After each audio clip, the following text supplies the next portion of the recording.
Mokgatlho wa Dipusoselegae SALGA mo porofenseng ya Bokone Bophirima o abetse Masepala wa Sedika sa Bojanala ditlamelwana tsa go itshireletsa kgatlhanong le twatsi e ya COVID-19.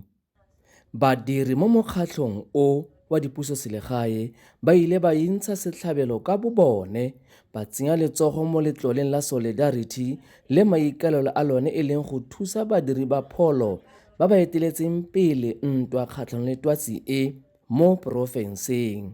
Ke ka matshwanedi gore re tle re gompieno re tlo go neletsa ka tsone ka gore babereki ba bojanala ba bereka le community ena ba bereka ka community yana dilo tse di ba di tlhoka, so re tle re tlo go neletsana ka di-maski, di-overall, di-gloves, sanitizer gore ba tswelele pele ka mmereko ke dilo tse dintsintsi tota.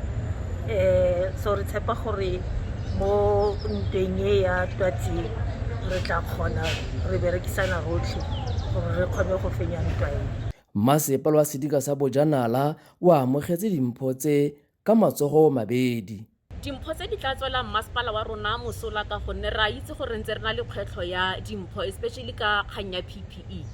Ka jalo se re se filweng se tla netefatsa gore badiri le masepala tsa rona ka kakaretso tse di mo sedikeng sejo sennye ga se fete molong. Ka jalo re tla nathogana se re se filweng go netefatsa gore badiri ka rona ba kakaretso le bona ba kgone go dira tiro ya bona sentle, go fa baagi ba rona ba sedika tsona ditirelo tse re tshwanetseng gore re ba fe tsona le bona ba sireletsegile go ya ka mokgwa molao le melawana ya COVID-19 e kang ka teng.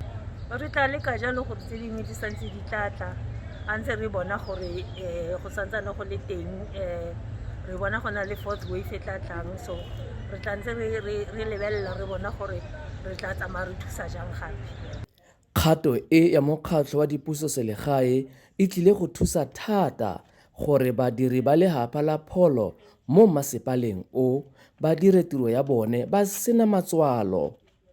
Jaaka re itse gore masepala wa Sedika sa Bojanala ke ona o na le maikarabelo gantsi mo go tsa maphelo le the environment ka kakaretso. Ka jalo dimpho tse re di filweng di tla netefatsa gore le badiri ba rona ba ko lefapheng la pholo ba kgona go apara diaparo tse di siameng, jaaka re itse gore maso a rona mo nakong ya gona yaanong ke ona a tsamaisang mogare go fetisisa. Dipalopalo tsa ditshwaetsego mo sedikeng se se tsantseng se kaiwa e le sentlhaga sa twatsi e ke tse di sisimosang mmele. Mme molaetsa mo baagi ba sedika ke gore ba nne ba itshireleditse ka go obamela melao le melawana ya twatsi e ya COVID-19. Nna o reeditse.